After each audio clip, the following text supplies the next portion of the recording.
Innal hamdalillah nahmaduhu wa nasta'inuhu wa nastaghfiruh wa na'udzu billahi min shururi anfusina wa sayyiati a'malina may yahdihillahu fala mudhillalah wa may yudlilhu fala hadiyalah. Wassalatu wassalamu ala Rasulillah wa ala alihi wa ashabihi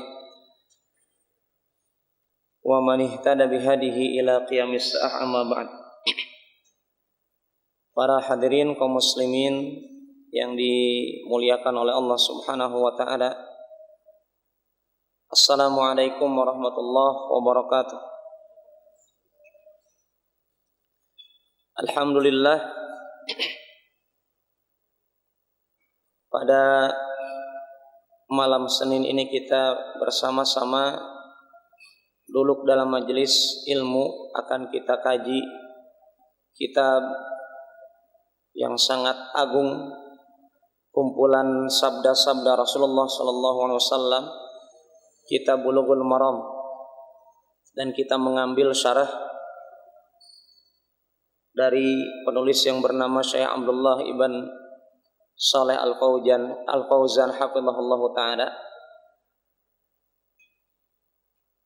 Pada malam hari ini kita akan melanjutkan kajian, masih pembahasan berkenaan dengan air atau bersuci, dan kita masuk kepada hadis yang baru yang disebutkan oleh pensyarah hadis, ma quti'a minal hayyi fahuwa mayyit. Apa saja yang terputus dari makhluk yang hidup, maka itu adalah mayit atau bangkai.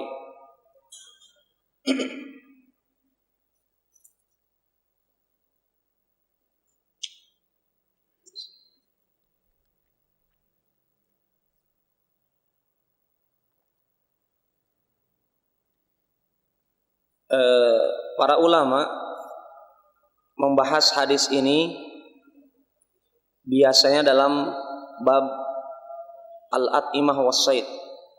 Jadi sebenarnya pembahasan ini akan juga dibahas oleh Imam Ibnu Hajar Al-Asqalani dalam Kitabul At'imah, dalam pembahasan makanan dan berburu.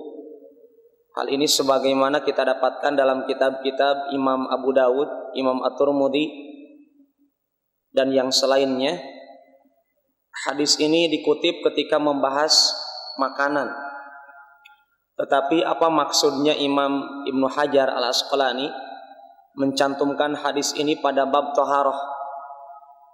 Ini kalau kita lihat nanti hadisnya berkaitan dengan apakah bangkai itu najis atau tidak.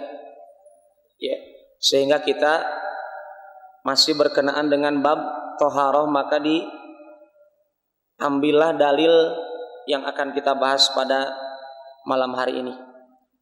Hadisnya adalah qala al-muallif rahimahullahu taala an Abi Waqid Al-Laitsi radhiyallahu anhu qala an-nabiy sallallahu alaihi wasallam ma quti'a minal bahimati wa hiya hayyatun fahuwa mayyitun, akhrajahu Abu Dawud wa Tirmidzi wa hassanahu wal lafdhu lahu lafdhu li Tirmidzi. Kita terjemahkan an Abi Waqid Al-Laitsi radhiyallahu an, dari Abu Waqid Al-Laitsi radhiyallahu an, seorang sahabat Rasulullah sallallahu alaihi wasallam. Abu Waqid Al-Laitsi, beliau lebih terkenal dengan kunyahnya. Adapun nama aslinya adalah, para ulama berbeda pendapat. Ada yang mengatakan nama aslinya adalah Al-Harith ibn Auf, sebagaimana disebutkan oleh Imam At-Tirmidzi, dan juga ada yang mengatakan nama yang lain. Tetapi beliau lebih terkenal dengan kunyahnya yang bernama Abu Waqid Al-Laitsi. Beliau masuk Islam termasuk orang-orang yang awal-awal, generasi awal dari para sahabat yang masuk Islam. Beliau juga ikut berperang di perang Badar dan beliau termasuk dari sahabat Ansor dari kota Madinah. Kemudian beliau keluar berhijrah ataupun mengadakan perjalanan ke kota Makkah selama 1 tahun dan beliau meninggal dunia di usia 68 tahun radhiyallahu anhu wa ardah. Beliau katakan, Abu Waqid Al-Laitsi, qala Nabi sallallahu alaihi wasallam, telah bersabda Nabi Muhammad sallallahu alaihi wasallam, ma quti'a minal bahimah wa hiya hayyah fahuwa mayyit. Ma quti'a, ma di sini maknanya apa saja, ya, apa saja quti'a yang dipotong, minal bahimah dari binatang-binatang ternak, wahiyah hayyah, dan ketika dia dipotong itu kondisinya masih hidup, fahuwa mayyit, maka barang tersebut yang dipotong itu adalah bangkai, ya. Barang tersebut adalah bangkai. Hadis ini diriwayatkan Imam Abu Dawud dan Imam At-Tirmidzi. Imam At-Tirmidzi atau At-Tirmidzi mengatakan hadis ini hasan, dan lafaz hadis yang kita sebutkan ini adalah lafaz yang tercantum dalam kitab At-Tirmidzi. Dan sebenarnya ikhwan dan para jamaah dan akhwat yang dimuliakan oleh Allah Subhanahu wa taala, hadis ini sebenarnya potongan hadis, ya. Potongan hadis kisah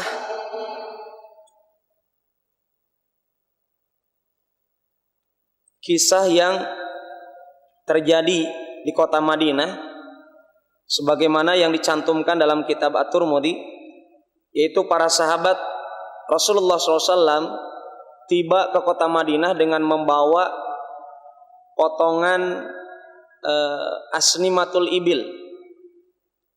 Ya, asnimatul ibil itu adalah potongan punuk unta. Jadi tahu-tahu datang dengan membawa potongan punuk unta, punuknya saja, tidak bawa dagingnya. Ya, itu dibawa ke kota Madinah.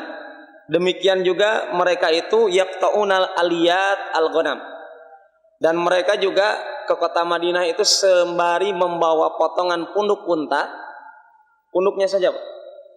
Demikian juga membawa apa? Membawa ekornya kambing. Jadi itu 2 yang dibawa. Ya, itu 2 yang dibawa. Maka sebabnya Rasulullah SAW mengungkapkan hal tadi adalah itu. Ketika para sahabat, dan itu diantara kebiasaan jahiliyah, ya, kebiasaan jahiliyah. Dan ikhwani fillah, mungkin kemarin tidak kita sebutkan ketika kondisi orang-orang Makkah sebelum diutusnya Nabi Muhammad SAW, ada satu hal yang mungkin tidak kita sebutkan kemarin, yaitu kebiasaan makan mereka. Makanan mereka biasanya mereka makan bangkai. Artinya kalau yang tidak bangkai pun dimakan, apalagi kalaulah bangkai pun dimakan, apalagi yang tidak bangkai. Ya, demikian juga kebiasaan mereka apa? Memakan darah. Kalau istilah kita apa Pak, darah? Marus, ya. Mungkin sering saya saksikan beberapa orang membawa baskom ketika hewan kurban lagi mau disembelih. Jadi bolongan itunya, lubangnya untuk lehernya sapi. Kalau ketika kita kurban, biasa disiapkan baskom. Untuk apa? Untuk dikeraskan itu darahnya. Kalau istilah yang saya kenal namanya marus. Nggak tahu di sini darah yang, iya, darah dimakan, ada orang-orang makan darah di sini? Bukan Sumanto, Pak. Baik. Iya, itu kebiasaan orang jahiliyah, ya. Maka pantas kita dapatkan penegasannya dari Allah Subhanahu wa taala dalam surat Al-Maidah di ayat ketiga. Allah Subhanahu wa taala berfirman, bisa yang membawa Al-Qur'an ataupun bisa memegang Al-Qur'an, di sini berkaitan dengan perkara-perkara yang diharamkan, ya. Surat Al-Maidah ayat ketiga, Allah berfirman, hurrimat alaikumul maitah, ya, diharamkan atas kalian bangkai. Apa itu definisi bangkai?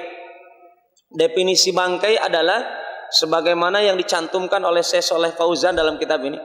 Dan ikhwan, ini ada apa namanya? Kesempatan gitu. Jadi buku yang kita kaji ini penulisnya berbeda dengan buku yang saya pegang ini. Ya, kalau di sini Dr. Shalih Ibn Fauzan, Ibn Abdullah Al Fauzan. Kalau ini adalah Syekh Abdullah Ibn Shalih Al Fauzan. Yang saya tahu ini orangnya masih hidup. Kalau yang ini sudah meninggal.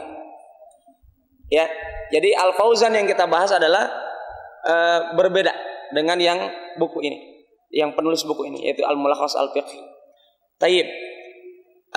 Al-Maitah, ya, karena saya tidak mendapatkan penjelasan dari Syekh Abdullah Ibn Shalih Al Fauzan dalam kitab ini tentang Al-Maitah, maka saya mengatakan Syekh Shalih Fauzan dalam kitab Al-Mulakhas Al-Fiqhi. Al-Maitah itu apa? Ma faraqathul haya biduni dakatin syar'iyyah.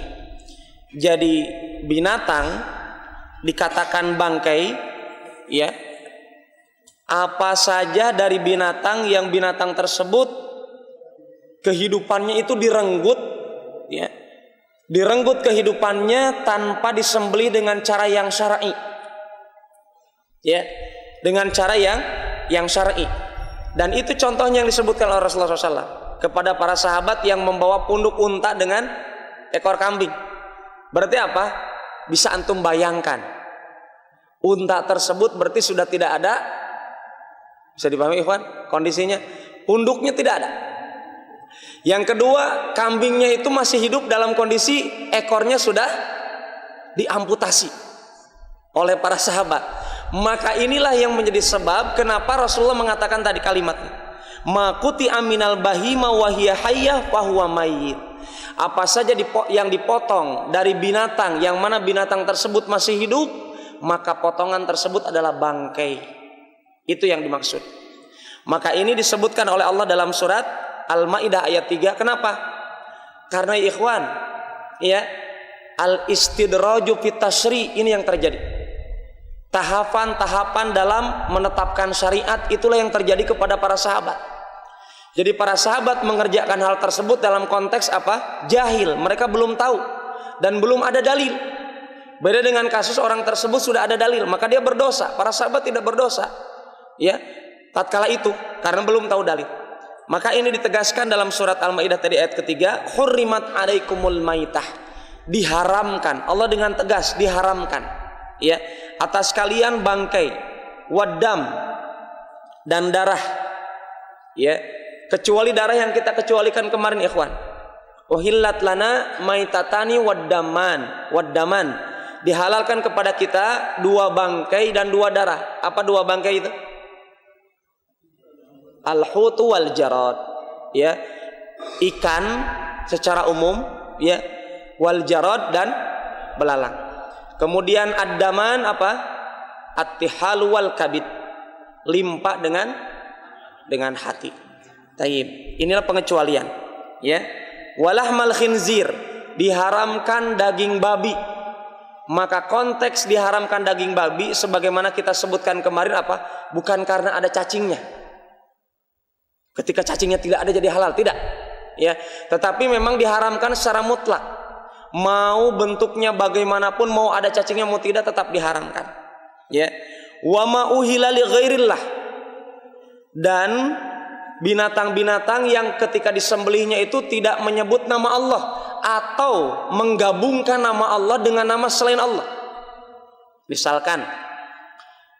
Misalkan orang menyembelih dengan menyebut nama Allah bismillahi wa bismi Isa ibni Maryam atau wa bismi Isa ibnillah, misalkan orang Kristen mengatakan dengan menyebut nama Allah dan dengan menyebut nama Isa anak Allah. Nah, ini maka diharamkan. Atau misalkan bismillah dengan menyebut nama Allah dan dengan menyebut nama Al-Husain, ya, atau dengan menyebut nama Abdul Qadir Jailani dan seterusnya, maka ini apa? Masuk kategori wa ma uhilla li ghairillah, ya. Wal munkhaniqah, binatang yang diharamkan lagi apa? Al munkhaniqah. Munkhaniqah ini adalah yang dia binatangnya matinya itu dicekik, baik dengan tangan ataupun dengan tali.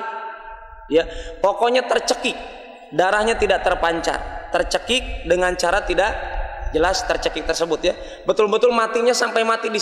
Artinya kalau ada kondisinya binatangnya itu dia kecekik Ustaz, udah lagi sakarat, tapi nyawanya masih ada, kemudian kita sembelih di lehernya, halal tidak? Halal. Yang ini dipermasalahkan adalah penegasan dari Allah al-munkhaniqah, dia mati sampai meregang nyawa, nyawanya lepas dalam kondisi apa? Tercekik. Kemudian wal mauqudah, yang dipukul, mau dipukul pakai apa saja, yang penting dia matinya dengan cara dipukul, maka dia juga bangkai. Wal mutaraddiyah, al mutaraddiyah adalah hewan yang jatuh. Mungkin ada orang bawa binatangnya ke lantai 2, kemudian dia loncat dari lantai 2, mati gitu ya. Ataupun binatang tersebut apa? Jalan-jalan ke gunung, kemudian depannya ada jurang, dia loncat mati karena terlempar dari situ, maka dia juga bangkai. Wan natihah, an natihah adalah binatang yang beradu dengan lawannya, mati dalam kondisi lagi beradu, maka ini juga bangkai. Wama akala sab'u, dan binatang-binatang yang dimakan oleh binatang buas ya. Illa ma dzakaitum, Allah sebutkan di akhir illa ma dzakaitum, artinya kecuali yang sempat antum sembelih dengan sembelihan yang syar'i, yaitu di lehernya ya, di leher dengan membaca bismillahi Allahu akbar ya. Bismillahnya Pak Ustadz apakah harus sesuai dengan kakinya? Katanya orang Kendari kalau ayam itu kakinya 2 maka takbirnya 2, bismillahnya 2. Ini tidak ada sunnahnya. Sunnahnya hanya 1 kali, bismillahi Allahu akbar. Illa ma dzakaitum, kecuali yang sempat kalian sembeli dengan cara yang syar'i. Apa saja itu?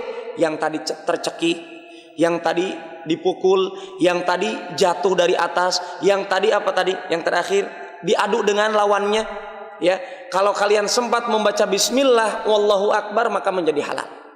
Ya. Wama dzubiha 'alan nusub, dan perkara-perkara yang dipersembahkan kepada patung-patung. Ya, maka di sini ikhwan ada sembelihan-sembelihan yang dipersembahkan kepada patung ataupun kepada berhala ataupun kepada yang mengandung kemusyrikan. Maka ini konteksnya apa? Diharamkan. Maka dari sini ikhwan, kalau ada binatang seperti ayam yang banyak terjadi di Kendari, ayamnya dipersembahkan kepada makhluk halus, tetapi ayam tidak disembelih, maka itu halal untuk diambil karena dia belum disembelih. Yang dipermasalahkan di sini adalah kalau dia disembelih ada nusub ya, atas berhala. Wa antas taqsimu bil azlam dzalikum fisq. Dan yang terakhir kata Allah dalam ayat ini, binatang yang dipersembahkan untuk mengundi. Ya. Maksudnya dia disembelih kemudian dipersembahkan untuk mengundi, dan ini kebiasaan orang Arab. Undiannya 3, antara kata pertama if'al, la taf'al atau abstain. Kerjakan, tidak dikerjakan, atau gugur. Artinya antara itu. Diulang lagi. Itu berkaitan dengan orang kalau mengadakan pepergian, tatoyur. Ya. Tatoyur dengan menyandarkan kepada apa? Binatang sembelihan mereka. Ya, ini juga termasuk kategori yang dilarang untuk dimakan. Tayyib, kembali kepada pembahasan kita pada hadis yang disebutkan dalam pembahasan ini. Hadis ini telah disebutkan oleh Imam At-Tirmidzi bahwasanya hadis ini adalah hadis yang hasan, dan hadis hasan kita tahu hadis yang bisa kita jadikan hujjah ya dalam beramal.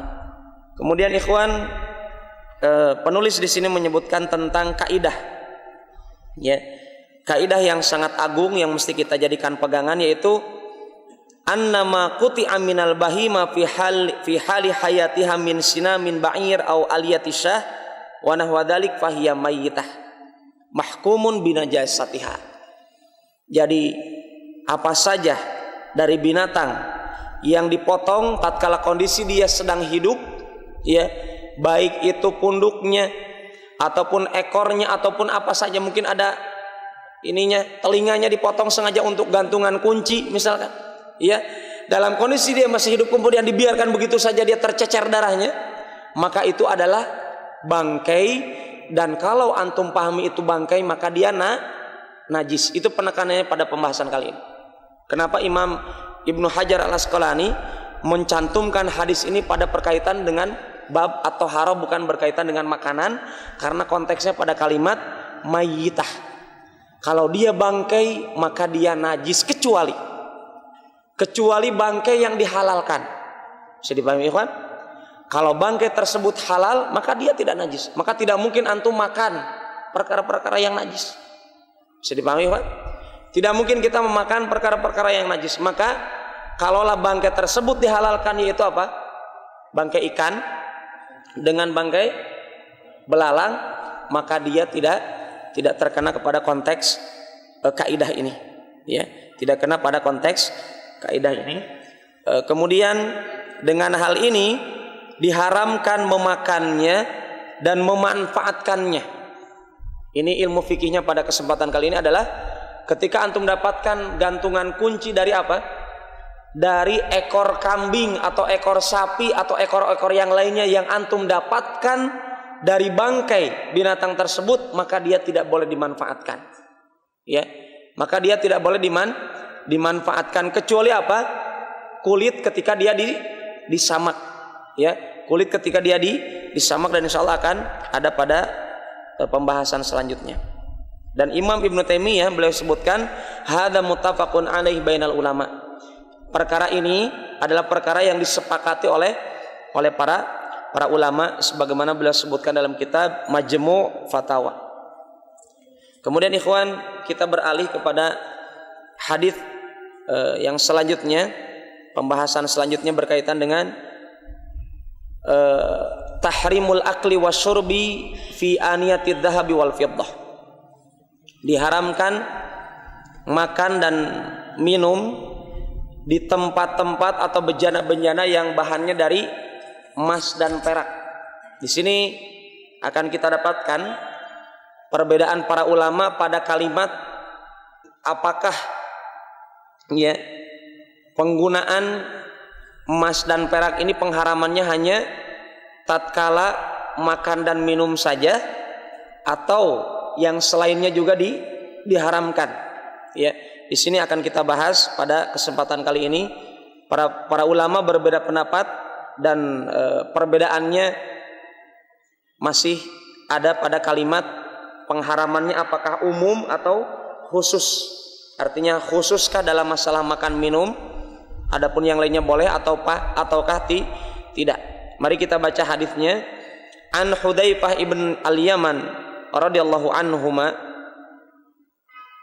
Baik, kalau radhiyallahu anhuma berarti bapak dan anak masuk Islam.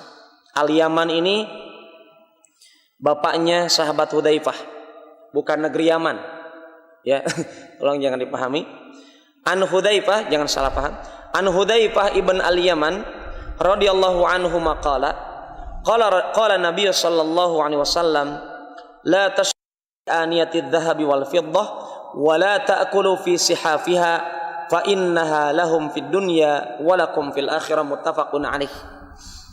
Dari sahabat Hudzaifah ibn al-Yaman, ya, sahabat Hudzaifah ibn al-Yaman, nama bapaknya bukan al-Yaman sebenarnya, yang aslinya adalah Husail pakai hak berdomah, pakai sin, kemudian pakai iya dan lam, ya, sebagaimana tercantum dalam hadis riwayat Muslim, ya. Jadi Hudzaifah ibn al-Yaman artinya berarti konteksnya adalah Hudzaifah ibn Husail radhiyallahu anhuma. Kedua-duanya masuk Islam, ya. Kedua-duanya masuk Islam, dan kita dapatkan mereka berdua ingin berperang di perang Badar, tetapi dicegah oleh orang-orang musyrik, ya, sebagaimana tercantum dalam riwayat Muslim. Maka kedua-duanya tidak diberi kesempatan, tidak ditakdirkan oleh Allah untuk mengikuti perang Badar. Tapi di kesempatan yang lain, ikhwan, kita tahu perang Badar apa? Terjadi setelah perang Uhud atau sebelum? Terjadinya perang Uhud, balas dendamnya orang Quraisy kepada kekalahan mereka di perang Badar di bulan Syawal Ramadan. Bisa dipahami, Wan? Maka kita dapatkan sahabat Hudzaifah ibn al-Yaman radhiyallahu anhuma dengan bapaknya Husail ini radhiyallahu an, mereka ingin ikut perang apa? Perang Badar di bulan Ramadan, tapi mereka dicegah dengan orang-orang musyrik, maka mereka ditakdirkan oleh Allah untuk berjumpa dengan perang Uhud. Maka kita lihat, ikhwan, di perang Uhud bapaknya Hudzaifah dibunuh oleh para sahabat. Ya, Husail yaitu Al-Yaman itu dibunuh oleh para sahabat. Kenapa konteksnya? Karena para sahabat tidak tahu akan keislamannya bapaknya Hudzaifah ibn al-Yaman. Maka dibunuh. Kita dapatkan Ibnu Ishaq rahimahullah taala, beliau sebutkan bahwasanya Hudzaifah ibn al-Yaman mendapatkan diat. Jadi bapaknya itu kan dibunuh oleh para sahabat karena salah, maka mereka membayar diat kepada Hudzaifah. 100 ekor unta. Maka itu 100 ekor unta oleh Hudzaifah ibn al-Yaman radhiyallahu anhuma dijadikan sedekah, dengan niat untuk sedekah atas nama bapaknya dibagikan kepada orang-orang fakir miskin dari kalangan orang Islam. Jadi bapaknya dibunuh di perang Uhud karena sebab ketidaktahuan para sahabat Rasulullah SAW akan keislamannya bapaknya Hudzaifah ibn al-Yaman radhiyallahu anhuma wa ardahuma. Kemudian keistimewaan Hudzaifah, keistimewaan Hudzaifah adalah sebagaimana diungkapkan oleh beliau, laqad haddatsani Rasulullah SAW ma kana wa ma yakunu ila qiyamis saah. Coba kita dengarkan ungkapan sendiri dari Hudzaifah ibn al-Yaman radhiyallahu anhuma. Sungguh aku telah diberitakan oleh Rasulullah sallallahu alaihi wasallam dengan perkara-perkara yang sudah terjadi dan perkara-perkara yang akan terjadi sampai hari kiamat. Ini Hudzaifah. Artinya kalau antum ingin mendapatkan berita-berita yang tersembunyi, maka bacalah riwayat-riwayat yang sahih dari sahabat Hudzaifah ibn al-Yaman, karena beliau terkenal dengan sahibus sirri Rasulullah sallallahu alaihi wasallam. Beliau seorang sahabat yang banyak menyimpan perkara-perkara yang tidak dikenal oleh sahabat yang lain.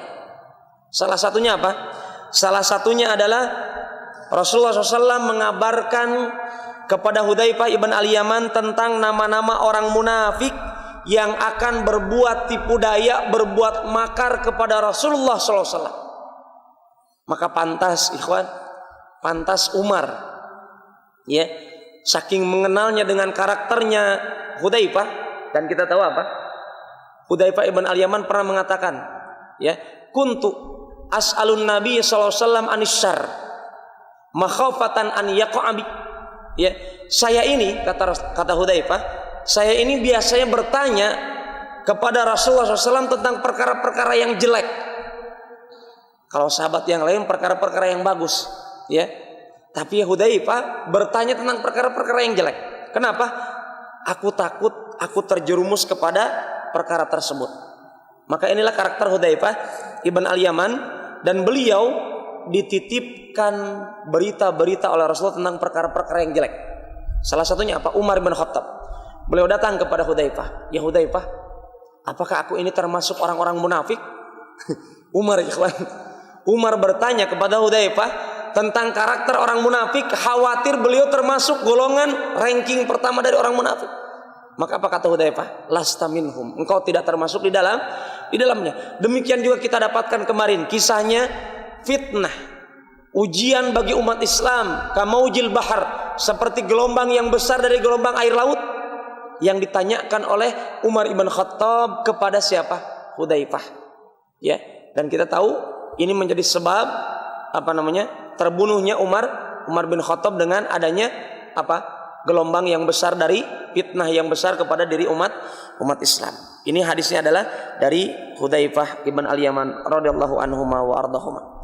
Kemudian selanjutnya beliau berkata, qala Nabi sallallahu alaihi wasallam, Nabi Muhammad sallallahu alaihi wasallam beliau bersabda, la tashrabu fi aniyatidz dzahabi wal fiddah. Janganlah kalian minum, dan kalian di sini kata para ulama adalah umum, mau laki-laki mau perempuan. Janganlah orang-orang Islam mau laki-laki mau perempuan kalian berani-berani minum fi aniyatidz dzahabi wal fiddah, dari tempat-tempat yang terbuat dari bahan emas dan bahan perak. Ya. Wala ta'kulu fi sihafiha. Jangan juga kalian makan dari tempat-tempat atau piring-piring yang terbuat dari bahan emas dan bahan perak. Fa innaha lahum fid dunya. Karena bahan emas dan perak itu bagi mereka di dunia, walakum fil akhirah, dan bagi kalian di negeri akhirat. Ini oleh para ulama dengan tegas bahwasanya mereka di sini adalah tiada lain orang-orang non Islam, yaitu orang-orang kafir. Orang kafir diberikan kesempatan untuk makan di atas ataupun di dalam bahan yang terbuat dari emas dan perak atau minum, tetapi kita diharamkan di dunia, tetapi dihalalkan di negeri akhirat. Ikhwani fillah yang dimuliakan oleh Allah Subhanahu wa taala, hadis ini diriwayatkan oleh muttafaqun alaih, dan ini hadis yang terkuat karena berkaitan dengan perawinya adalah disebutkan dengan kalimat muttafaqun alaih. Kalimat muttafaqun alaih lebih kuat daripada kalimat rawahu Bukhari wa Muslim. Ya, karena muttafaqun alaih adalah menegaskan bahwasanya matan dan sanadnya adalah disepakati oleh Imam Bukhari, demikian juga disepakati oleh Imam Muslim. Kemudian pertanyaannya adalah kenapa hadis ini dibahas lagi dalam masalah thaharah oleh Imam Ibnu Hajar Al-Asqalani? Maka pensyarah mengatakan ini manfaatnya adalah kenapa disebutkan saat ini, karena ini untuk menunjukkan pengharaman ketika antum berwudu, saking kayanya antum, miliarder Kendari, ya, apa itu? Diganti itu keramiknya di mana? Di WC, ya. Yang mestinya apa? Bahan baknya air wudu itu dari keramik, antum ganti dari emas dan perak, saking kayanya. Maka diingatkan oleh Imam Ibnu Hajar Al-Asqalani yang dijelaskan oleh Syekh Abdullah Ibn Shalih Al-Fauzan hafizahullah ta'ala, bahwasanya ketika Imam Ibnu Hajar Al-Asqalani rahimahullah membahas hadis ini dalam bab thaharah untuk mengingatkan kita, diharamkan antum memakai bejana air wudu kah, untuk berwudu kah, atau untuk mandi wajib, ya, dari bahan-bahan dari emas dan perak. Ini maksudnya Ibnu Hajar Al-Asqalani menyebutkan hadis ini dalam pembahasan at-thaharah. Kemudian hadis ini, ikhwan, ditambahkan juga kekuatannya sebagaimana disebutkan dalam riwayat yang lainnya yang sama dari riwayat Imam Bukhari, yaitu kalimat, kalau di sini disebutkan lakum fil akhirah, bagi kalian, ini lebih umum, ikhwan, ya. Bagi kalian di sini adalah kalian, konteksnya adalah umat Islam di zaman Nabi Muhammad dengan umat Islam sampai hari kiamat. Adapun dalam riwayat Imam Bukhari ada redaksi yang menyebutkan walana fil akhirah, dan bagi kami, bagi kita, ya, di negeri akhirat, ya. Hadisnya adalah la talbisul harir walad dibaj. Ini hadis pernah kita bahas ketika membahas matan Abi Syuja di masjid ini. Jangan kalian berpakaian yang terbuat dari bahan sutra, ya, sutranya sutra tebal. Ad-dibaj wala dibaj, ini adalah sutra yang tebal. Ada juga yang mengatakan wala talbisul harir wala dibaj, jangan kalian mengenakan pakaian yang terbuat dari sutra 100%, wala dibaj ataupun kain yang tercampur dengan bahan dari sutra. Wala tashrabu fi aniyatid dhahab wal fiddah, jangan kalian minum dari tempat-tempat yang terbuat dari emas dan perak. Wala ta'kulu fi sihafiha, jangan kalian makan dari tempat-tempat yang piring-piringnya terbuat dari emas dan perak. Fa innaha lahum fid dunya, karena itu adalah bagi mereka di dunia, walana fil akhirah, dan bagi kita di negeri akhirat. Tayyib, ikhwani fillah yang dimuliakan oleh Allah Subhanahu wa taala, dari hadis ini kita dapatkan keumuman pengharaman bagi orang beriman, baik laki-laki atau perempuan, dalam masalah makan dan minum. Demikian juga dijadikan dalil oleh Imam Ibnu Hajar dalam masalah berwudu atau mandi, atau bersuci. Ya, kalau Rasulullah konteksnya adalah dalam masalah makan minum beliau sebutkan. Kenapa? Jumhur ulama mengatakan ini ala surati aghlabiyah, dominannya mayoritas umat Islam, ya, mayoritas manusia memakai emas dan perak dalam perkara-perkara apa? Makanan dan minuman. Kita lihat orang-orang kaya menampakkan kekayaannya dalam masalah apa? Piring-piringnya dari emas dan perak, ya, gelas-gelasnya dari emas dan perak. Maka jumhur ulama mengatakan ini pengharamannya tidak hanya kepada pengharaman dalam perkara-perkara emas dan perak ketika untuk masalah makan dan minum, tetapi konteksnya adalah kepada lebih umum dari itu. Ya, ini jumhur ulama berdasarkan apa? Berdasarkan dalil-dalil yang lainnya. Ya, dalil-dalil yang lainnya apa? Rasulullah SAW melarang. Kita lihat larangannya adalah hadis yang sangat banyak yang tidak dicantumkan dalam kitab ini, berkaitan dengan kekhususan pengharaman kepada para lelaki berkaitan dengan emas. Adapun perak, laki-laki sudah boleh tidak laki-laki memakai perak? Boleh. Hal ini sebagaimana disebutkan dalam hadis riwayat Bukhari dan Muslim, anna Nabiya sallallahu alaihi wasallam ittakhadha khataman min wariq ay min fiddah. Ya, bahwasanya Nabi Muhammad sallallahu alaihi wasallam menggunakan cincin yang terbuat dari perak. Hadis riwayat Bukhari dan Muslim. Adapun laki-laki berkaitan dengan emas, hadisnya saya sebutkan ini sebagai bentuk teguran bagi beberapa umat Islam, dan sering juga pernah saya dapatkan ada katanya, wallahu taala alam bisawab, uang yang Rp1.000 dulu Pak, katanya yang terbitan tahun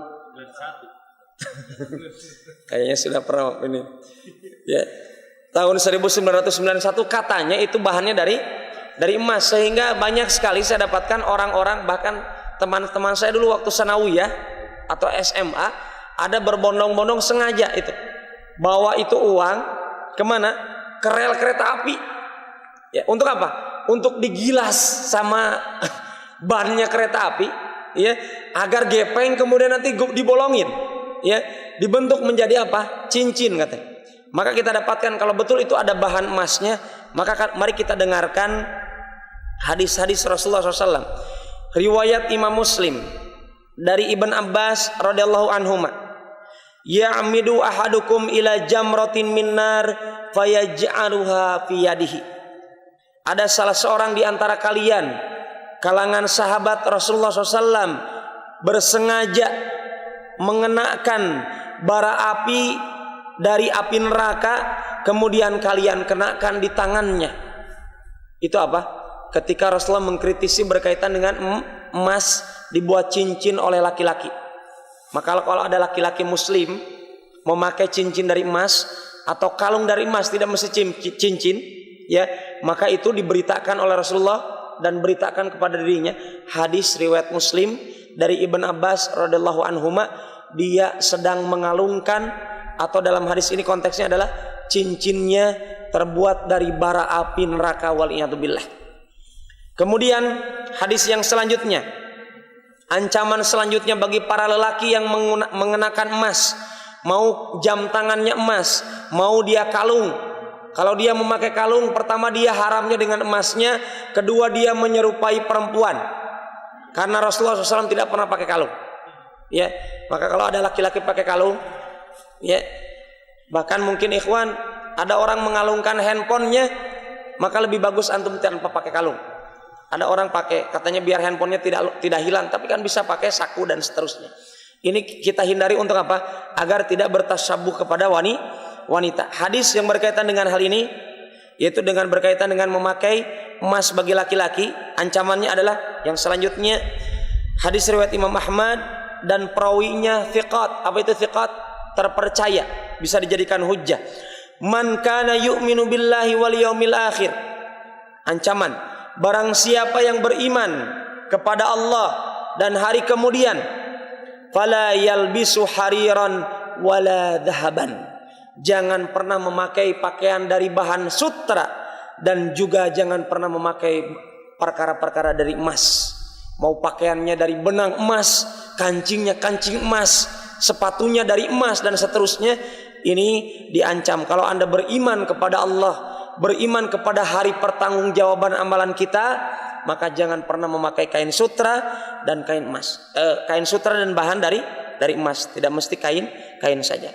Kemudian hadis yang lainnya, hadis sama riwayat Imam Ahmad, perawinya terpercaya.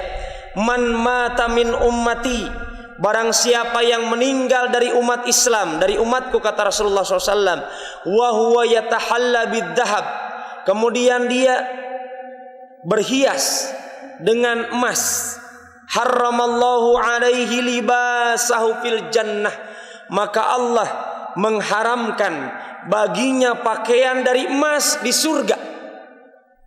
Jadi kalau orang ini, ya, orang ini diberikan kesempatan masuk neraka gara-gara dia memakai pakaian dari emas, belum bertaubat, kemudian di neraka dia disiksa, kemudian dia dikeluarkan dari neraka, yang dijuluki oleh sahabat Jabir dalam hadis riwayat Muslim. Sahabat Jabir meriwayatkan dari Rasulullah, orang-orang ahli surga mantan neraka dijuluki oleh Rasulullah apa? Jahannamiyin, mantan neraka jahanam, ya. Maka dia dimasukkan ke surga. Maka menurut konteks hadis ini, dia tidak akan pernah mengenakan pakaian surga yang terbuat dari emas, karena sebab dia pernah mengenakannya di dunia dan belum bertaubat. Ya, ini hadisnya maksudnya begitu, wallahu taala alam. Kemudian hadis yang lainnya berkaitan dengan ancaman bagi para lelaki yang memakai pakaian dari emas ataupun bahan-bahan dari emas. Qadima rajulan min Najran ila Nabi SAW. Ada seorang lelaki dari kalangan sahabat Rasulullah SAW. Dia berpulang dari negeri Najran, berjumpa dengan Rasulullah SAW. Wa fi yadihi khatamun min dahab. Ya, di tangannya ada cincin dari emas. Fa'aradu anhu alaihi salatu wassalam. Maka Rasulullah SAW menjauhi laki-laki tersebut, tidak mau berjumpa dengan laki-laki tersebut. Wa qala, Rasulullah SAW berkata dengan kondisi marah, innaka ji'tani wa fi yadika jamratun min nar. Sesungguhnya engkau mendatangiku dengan kondisi engkau membawa bara api di tanganmu, bara api dari api neraka, waliyadzubillah. Hadis riwayat Imam An-Nasai. Fa ikhwani fillah, inilah yang disebutkan oleh hadis-hadis Rasulullah SAW tentang ancaman bagi laki-laki yang memakai emas. Adapun wanita, sebagaimana disebutkan dalam hadis riwayat An-Nasai dengan sanad yang jayyid, Imam Ahmad juga meriwayatkan, Imam Abu Dawud juga meriwayatkan, bahwasanya Rasulullah SAW bersabda, inna hadaini haramun ala dzukuri ummati. Dalam riwayat Ibnu Majah, wa hulla li inathihim. Ya, sesungguhnya sutra dengan emas diharamkan untuk laki-laki dari umatku, kata Rasulullah, dan dalam riwayat Ibnu Majah, dan dihalalkan untuk wanita-wanita dari umat Islam. Maka seorang wanita, kalau antum mau memberi kain sutra, silakan dikenakan oleh kalangan wanita. Adapun laki-laki tidak. Demikian juga emas diperbolehkan untuk berhias. Wallahu taala alam bissawab. Fa ikhwani fillah, sebagian ulama menyebutkan bahwasanya pengharaman untuk mengenakan emas dengan perak itu hanya ketika makan dan minum saja. Ini dikuatkan oleh kisah, ya. Ada satu kisah dari salah seorang ummul mukminin. Kita dapatkan Ummu Salamah, ya. Ummu Salamah, beliau membawa tempat yang isinya ada airnya. Kemudian di dalam tempat tersebut, ternyata tempat tersebut di dalamnya ada rambut Rasulullah SAW.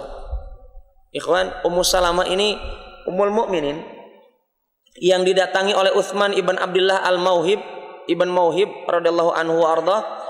Ummu Salamah didatangi oleh seorang sahabat untuk bertabarruk. Kita tahu boleh mencari berkah, ya.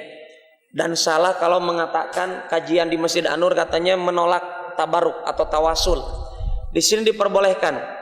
Kita dapatkan Ummu Salamah, ya, beliau masih memiliki beberapa helai rambutnya Rasulullah SAW. Kemudian apa? Kemudian Ummu Salamah mengenakan rambutnya Rasulullah SAW tersebut dalam tempat yang terbuat dari perak. Dan ini yang dijadikan oleh sebagian ulama seperti Imam As-Sun'ani, ya, Imam Asy-Syaukani, Imam Al-Utsaimin.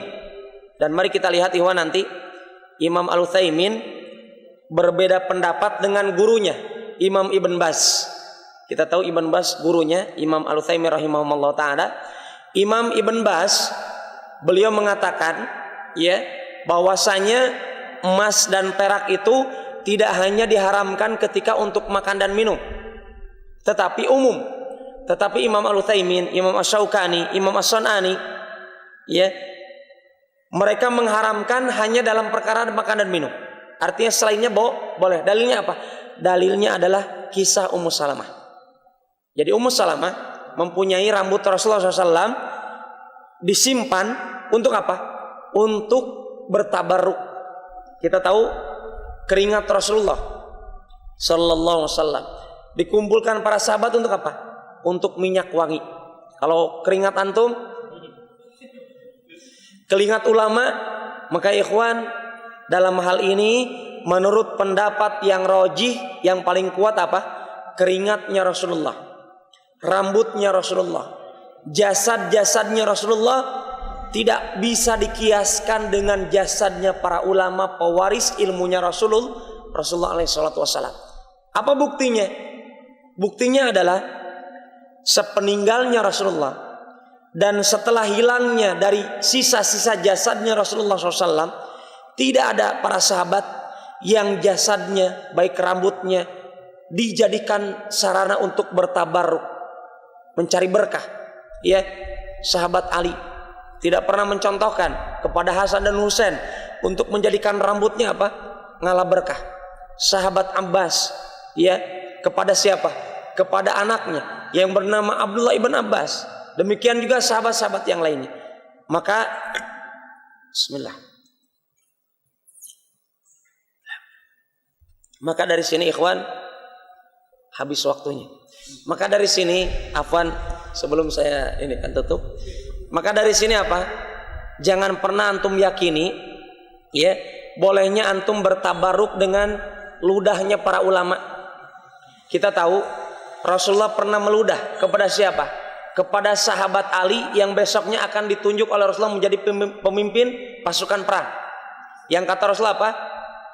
Bahwasanya akan datang kepada kalian seseorang yang mencintai Allah dan Rasul. Maka para sahabat ditinggalkan oleh Rasul dengan kalimat seperti itu. Ternyata para sahabat bertanya-tanya, oh si fulan. Ternyata yang datang siapa? Ali bin Abi Thalib dengan kondisi matanya buta. Kemudian diludahi oleh Rasulullah dengan serta-merta dengan sebab ludahnya Rasulullah. Dan ini mukjizat ikhwan, mukjizat. Jangan pernah antum praktekkan cari Habib, cari kiai untuk meludahi mata antum. Ya, kenapa? Karena Habib dengan Rasulullah SAW. Ya, maka Rasulullah meludahi Ali, kemudian Ali matanya bisa melihat kembali walillahil ham dengan izin Allah Subhanahu wa taala, dengan sebab doanya Rasulullah dan sebab sarana dari ludahnya Rasulullah sallallahu alaihi wasallam yang mengandung mukjizat. Demikian juga kita dapatkan air, ya, air dari Rasulullah SAW, ya, yang didoakan Rasul dari mana? Dari tangannya. Itu adalah mukjizat Rasulullah SAW. Kalau kita dapatkan saat ini ada orang yang mengeluarkan dari jari jemarinya air, maka kita katakan dia kalau tidak menyihir kita, sihir, ya, sihir takhayul, sihir khoyali. Dan sihir khoyali ini adalah sihir berkhayal, sihir tingkat tinggi di zaman Nabi Musa alaihissalam, ya, di zaman Nabi Musa alaihissalam. Dan itu adalah bukan dari mukjizat ataupun dari karamah, wallahu taala alam. Mungkin kami cukupkan di sini. Lalu afwan ini karena belum selesai, satu lagi, ya, yang terkuat di mana Pak Ustaz? Apakah pendapat Ibn Utsaimin, Asy-Syaukani dan Imam As-Sun'ani yang mengatakan hanya khusus untuk makanan dan minuman saja, piring dan gelas dan sendok dan garpu saja, atau lebih umum. Maka kita dapatkan di sini ya, As-Shawab Ibn Baz ini yang dirojihkan oleh para ulama, dan demikian juga Abdurrahman As-Sa'di, demikian juga penulis kitab ini, untuk kehati-hatian ya, untuk kehati-hatian adalah tidak menggunakannya dalam perkara-perkara yang lain, untuk berwudu, untuk seterusnya. Kenapa? Pertama, Rasulullah SAW tidak pernah mencontohkan. Ya, adapun kisahnya Ibunda Ummu Salamah ini ada ihtimal. Para ulama berbeda pendapat dalam riwayatnya. Ada yang mengatakan fiddah, ada yang mengatakan qaddah. Jadi ada yang mengatakan pakai fa, ada yang mengatakan pakai qaf. Titiknya ada 2, titiknya ada 1. Kita tahu ikhwan, tulisan hadis zaman dulu ada yang pakai titik, ada yang tidak. Kita tahu Al-Quran di zaman dulu ditulis oleh para sahabat tidak pakai titik. Adanya munculnya titik kapan? Di zaman Ali, ada yang mengatakan di zaman Umar, di zaman Abu Bakar As-Siddiq, dan di zaman Rasulullah Al-Quran dicantumkan dengan tulisan yang panjang, tidak ada titiknya, tidak ada giginya. Bisa antum bayangkan tulisannya, tapi dibacanya Bismillah. Para sahabat bisa membaca, padahal tulisannya tidak ada titiknya. Ya misalkan yaqulu, itu yaqulu, tidak dikatakan yafulu. Kenapa? Mereka tahu, karena dari Rasulullah SAW. Ini para sahabat di zaman Abu Bakar dan di zaman Rasulullah SAW. Dan ini riwayat Ummu Salamah, ada yang mengatakan fiddah, barang bahannya itu, tempat rambut Rasulullah itu adalah dari perak, tetapi ada yang mengatakan qaddah. Apa itu qaddah? Segenggam rambutnya Rasulullah. Jadi coba kita lihat perbedaan para ulama. Maka di sini dengan perbedaan ini tidak bisa kita jadikan hujah. Maka untuk kehati-hatian, wallahu taala alam bissawab, wal ilmu indallah, mengharamkan emas dan perak tidak hanya untuk makan dan minum, itu lebih menjaga diri kita dalam perkara ini, wallahu taala alam bissawab. Demikian aku qouli hada, subhanaka allahumma rabbana wa bihamdika asyhadu an la ilaha illa anta, akhiru da'wana anil hamdulillahi rabbil alamin. Assalamualaikum warahmatullahi wabarakatuh. Yang saya mau tanyakan Ustaz, mungkin terkait binatang sembelihan. Apakah halal binatang yang disembeli dengan cara menebas batang lehernya, artinya putus, tidak digorok, Ustaz? Ya, nanti saya Ustaz. Teroris ya.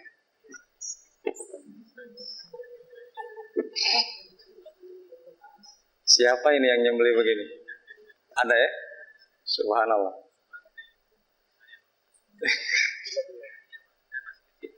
Oh ada ya?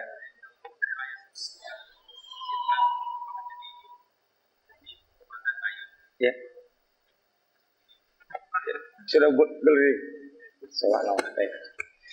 Bismillahirrahmanirrahim. Wassalatu wassalamu ala Rasulillah wa ala alihi wa ashabihi wa mawala amma ba'd. Rasulullah SAW bersabda, "Idza dzabhtum fa ahsinu dzibhah."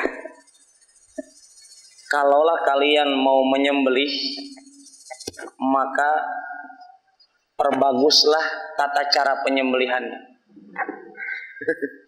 Itu sudah jadi jawaban ya. Apa yang dimaksud yang perbagus itu? Bagaimana cara bagusnya? Ala Rasulullah. Rasulullah SAW tidak pernah dalam cara menyembelih pakai tebas-tebasan leher, ya, kecuali dalam kondisi berperang. Dan itu kebanyakan binatang menyerahkan diri, ya, waktu mau disembelih.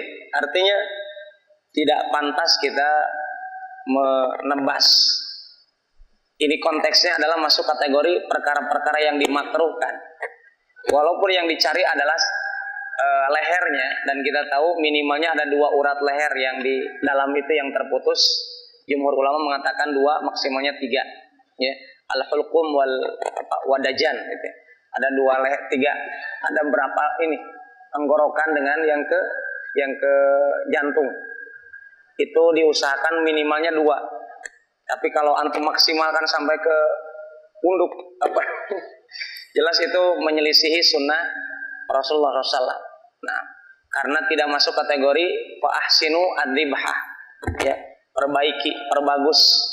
Itu yang Anda dapatkan dari penjelasan Syekh Shalih Al-Utsaimin kemarin ketika kita bahas Kitabud Duhaya. Beliau masukkan kategori perkara yang dimakruhkan.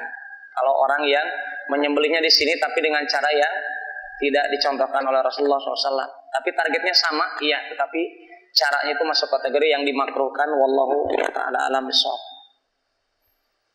Masih ada yang lain? Siapa duluan? Mana ya? Baik, sebentar ya.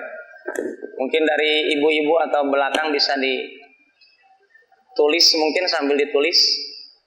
Bismillah, assalamualaikum warahmatullahi wabarakatuh. Waalaikumsalam.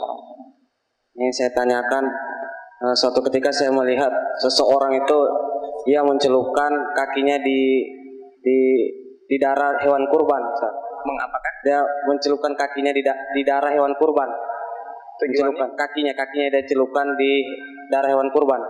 Nah, dengan kepercayaan bahwa ketika dia mencelupkan itu kecepatan larinya akan bertambah. Apakah hal ini diperbolehkan atau tidak? Dan bagaimana jika darah tersebut juga diminum untuk pengobatan? Sekian, wassalamualaikum warahmatullahi wabarakatuh. Waalaikumsalam warahmatullahi wabarakatuh. Bismillah wassalatu wassalam ala Rasulillah wa ala alihi wa ashabihi wa mawala amma ba'd. Ibu-ibu dan bapak-bapak dan hadirin hadirat, ini masuk kategori apa?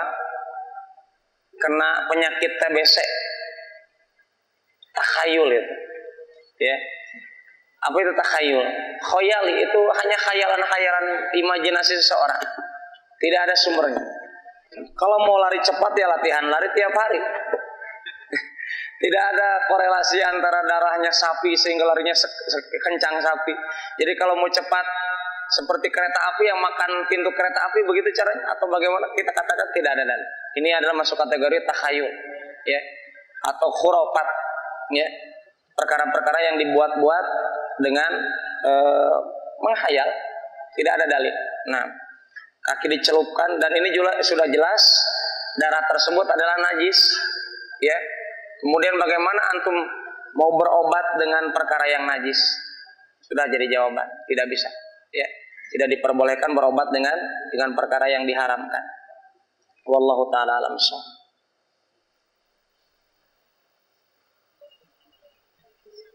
Oh iya, Bapak ini dulu tadi awan.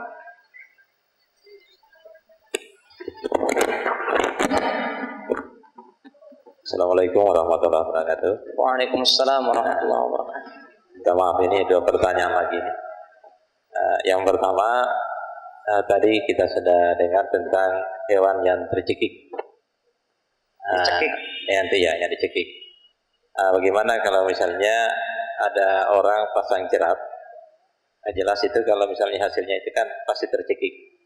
Tapi di saat dia pasang jerat itu sudah baca basmalah. Iya. Baca basmalah. Artinya kan kalau misalnya orang pasang jerat itu kan tidak tiap hari juga biasa. Mungkin 3 hari kemudian atau mungkin 1 minggu baru dia cek lagi.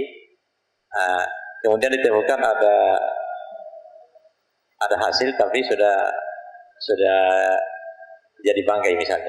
Apakah itu halal atau haram? Itu yang pertama. Terus yang kedua, ini di luar pembahasan kita malam ini, itu ada kemarin kebetulan ini kisah nyata ini, kasus ada orang sholat berjamaah, imamnya sholat zuhur ini, imamnya membaca dengan keras. Kalau seperti apa? Membaca dengan keras seperti Kalau sholat kapan? sholat zuhur dijaharkan. Sholat zuhur kayak sholat Jumat. Kayak sholat kayak sholat Jumat. Artinya jamaahnya ini bingung mau ikut apa tidak. Seperti itu, karena ini kan tidak seperti kebiasaan. Kalau misalnya ini salah, pertanyaannya apakah sah salat itu? Dan kalau misalnya kita anggap ini salah, bagaimana cara menegurnya? Seperti itu. Sekian. Assalamualaikum warahmatullahi wabarakatuh. Waalaikumsalam. Bismillahirrahmanirrahim. Wassalatu wassalamu ala Rasulillah wa ala alihi wa ashabihi wa mawala amma ba'd. Berkaitan dengan yang Anda pahami ya dari pertanyaan pertama, binatang yang diburu dengan menyiapkan dulu perangkap dan nanti berakhir dengan konteks dicekik, konteksnya dijerat taib dengan baca bismillah. Yang saya dengar tadi sudah jadi bangkai halal, ya jelas bangkai haram walaupun membaca bismillah. Nah, karena sudah menjadi bangkai tidak bisa kita jadikan makanan, karena Allah sebutkan kepada Rasulullah SAW berkaitan dengan makanan. Kita dapatkan perintah secara umum kepada Rasulullah dan masuknya adalah kepada kita semuanya. Ya ayyuhar rusul kulu minat thayyibati wa'malu shaliha. Ya, di dalam surat Al-Mu'minun ayat 51, wahai para rasul, kulu minat thayyibat, makanlah dari perkara-perkara yang baik-baik. Kalau sudah jadi bangkai tidak baik, maka tidak bisa kita jadikan makanan. Kalau antum tadi sebutkannya bangkai, artinya saya menjawab sesuai dengan apa yang antum sebutkan.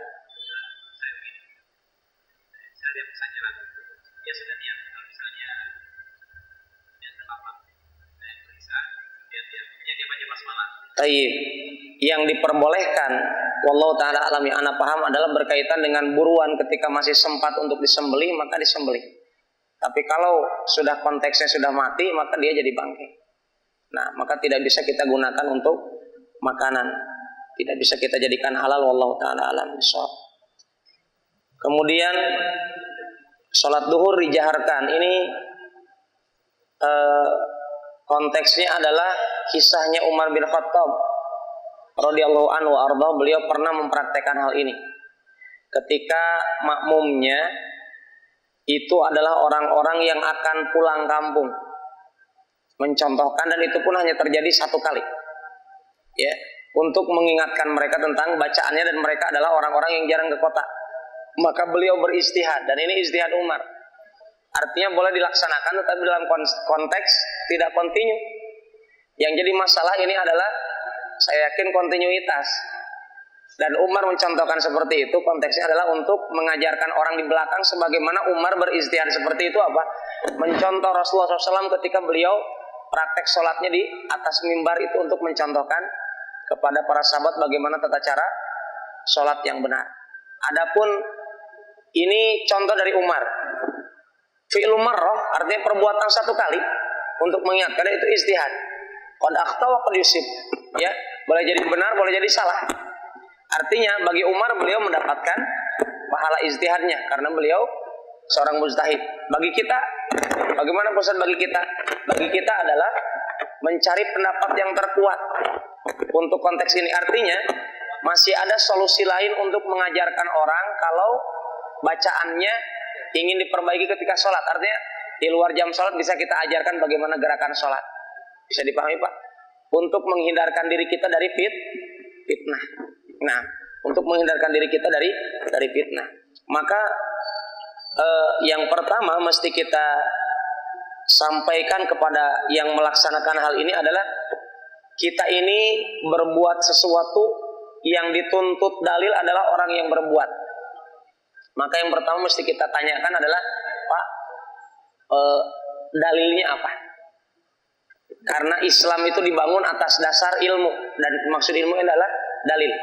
Ya, dalilnya apa Pak? Kalau betul itu sahih maka kita dapatkan sebagaimana perkataan para ulama, idza shahal hadits fa huwa madhhabi. Imam Syafi'i mengatakan kalau hadisnya sahih itu madhab saya. Artinya kalau betul itu ada dalilnya saya akan laksanakan. Tapi kalau tidak, maaf Pak, saya tidak pernah dapatkan. Dan Rasulullah SAW sudah menyebutkan dalam hadis Bukhari Muslim, man ahdatsa fi amrina hadza ma laysa minhu fa huwa raddun, atau dalam hadis Muslim, man amila amalan laysa alaihi amruna fa huwa raddun. Konteks hadisnya berbeda, maknanya sama. Barang siapa yang berbuat suatu amalan yang amalan tersebut tidak ada perintahnya dari kami, artinya tidak ada dalil dari Al-Quran hadis, amalan tersebut raddun, tertolak atau mardud. Artinya mardud apa? Adamul barokah, ada mustawab, tidak ada pahalanya. Maka yang pertama mesti disampaikan kepada bapak tersebut, aina dalil. Yang ditanya bukan orang yang tidak menjaharkan bacaan sholat duhur, tetapi yang ditanya adalah yang menjaharkan, yang menyaringkan bacaan sholat duhur. Karena Rasulullah SAW tidak pernah mencontohkan. Dan saya dapatkan dalam kitab Al-Mulakhas Al-Fiqhi ini, kisahnya Umar bin Khattab mencontohkan, mengajarkan kepada jamaahnya yang mayoritas jamaahnya adalah orang-orang luar negeri, artinya luar negeri Madinah. Maka beliau ajarkan kepada mereka untuk hal itu. Dan itu pun hanya fi'il marrah, hanya satu kali. Taib, maka jelas itu yang pertama Pak, mesti disampaikan dalil saja. Kalau sudah ada dalil, kita beramal di atas dalil. Wallahu ta'ala a'lam bishawab. Dan sebelum saya tambahkan tadi Pak, artinya kalau dia belum tahu dengan itu kemudian kita sampaikan, maka semoga amalan yang sebelumnya itu adalah karena kejahilannya, maka dimaafkan oleh Allah dan bernilai pahala. Ya, bernilai pahala. Kita dapatkan sebagaimana kisahnya seorang sahabat yang mengucapkan yarhamukallah dalam sholat, menjawab orang bersin, kan tidak boleh. Tapi karena dia tidak tahu, kita dapatkan Rasulullah tidak memerintahkan beliau untuk mengulang sholatnya. Karena sebab apa? Kejahilannya. Kalau sholatnya karena kebodohannya dengan mengatakan yarhamukallah, sama seperti orang tadi sholat menjaharkan bacaan sholat duhur, karena ketidaktahuannya maka sholatnya tetap diterima. Tetapi yang dituntut adalah sekarang mintakan dalil. Nah, maka makmum mesti bertanya kepada imam. Nah, mesti bertanya kepada imam saat ini. Adapun makmum ketika itu juga makmumnya berhusnudzon kepada imam, mungkin beliau punya ilmunya, maka makmum dengan kehusnudzonannya itu semoga kita katakan ilmu pahalanya salatnya bermanfaat. Artinya sah. Dengan catatan adalah tadi konteksnya. Kemungkinan yang saya tahu adalah sampai saat ini perbuatannya yang dikerjakan bapak tadi adalah mencontoh Umar. Tetapi konteksnya adalah mesti ditegaskan, tidak mesti setiap hari. Tidak hanya dikerjakannya tidak rutin. Kalau rutin maka itu jelas suatu perkara yang baru dalam din Islam. Wallahu taala a'lam bishawab.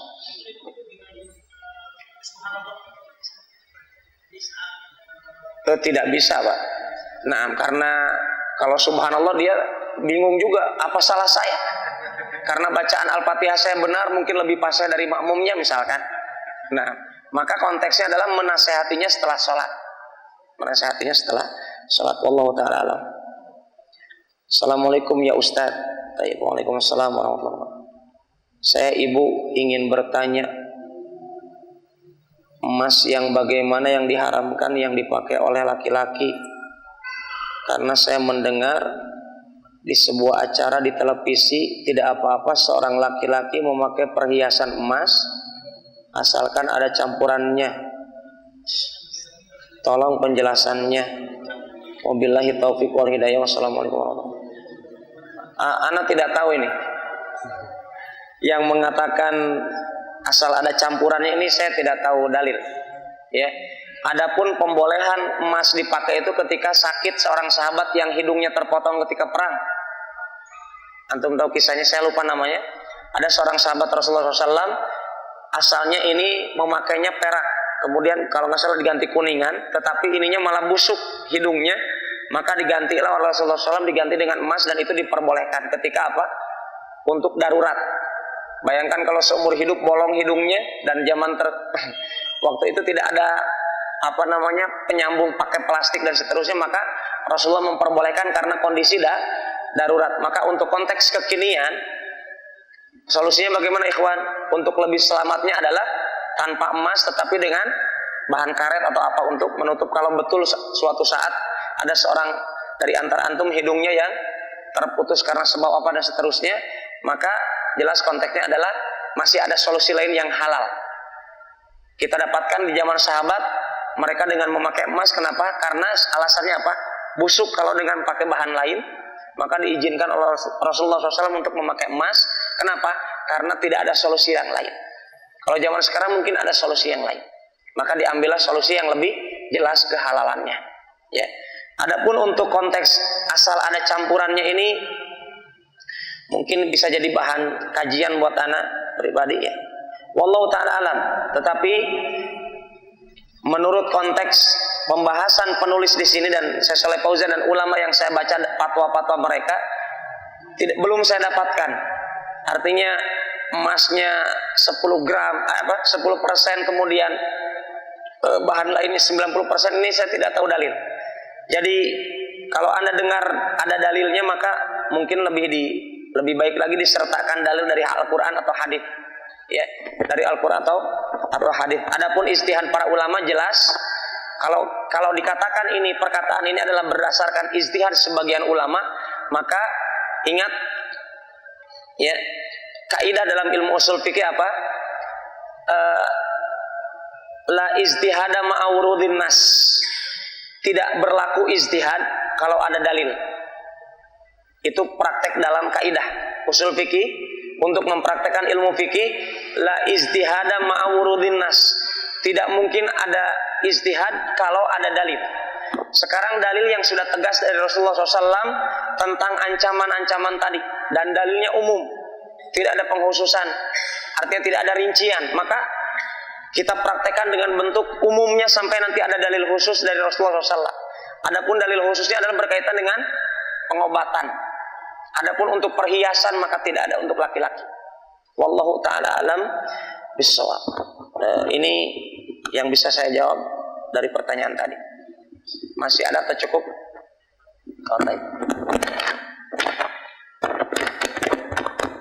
Assalamualaikum warahmatullahi wabarakatuh.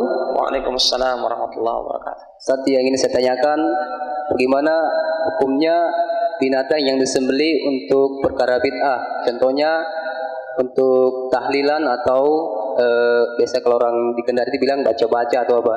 Apakah boleh kita memakannya? Yang pertama, yang kedua, apakah darah manusia itu termasuk najis, Ustadz? Misalkan kita sedang luka, lalu kita membasuhnya dengan tisu, lalu tisu itu kita gunakan di kantong, lalu kita sholat. Apakah sah sholat kita itu? Ya, lalu ada pertanyaan titipan juga, apakah halal hewan yang dibunuh dengan cara ditembak dengan membaca bismillah? Hewan yang ditembak dengan mengucapkan bismillah, apakah dagingnya halal atau tidak? Terima kasih. Assalamualaikum warahmatullahi wabarakatuh.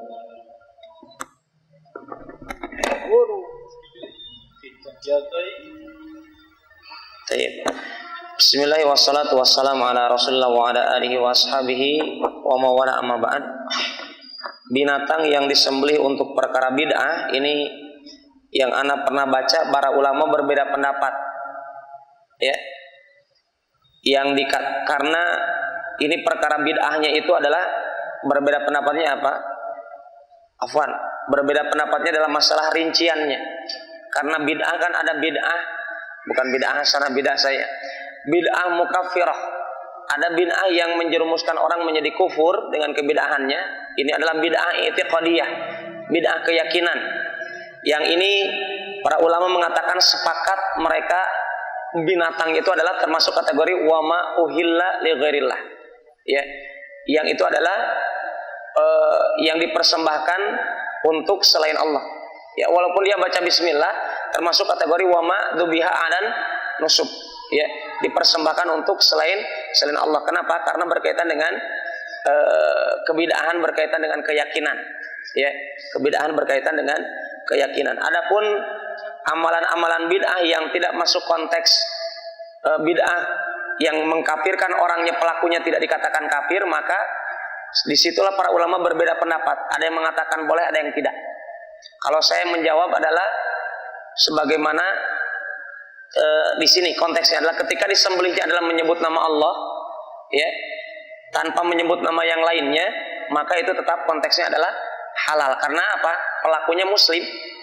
Itu yang dilihat. Pelakunya masih muslim tapi melaksanakan kebid'ahan dari sisi amaliyah. Wallahu ta'ala alam shawab. Kemudian darah manusia najis tidak? Kalau begitu antum najis seumur hidup.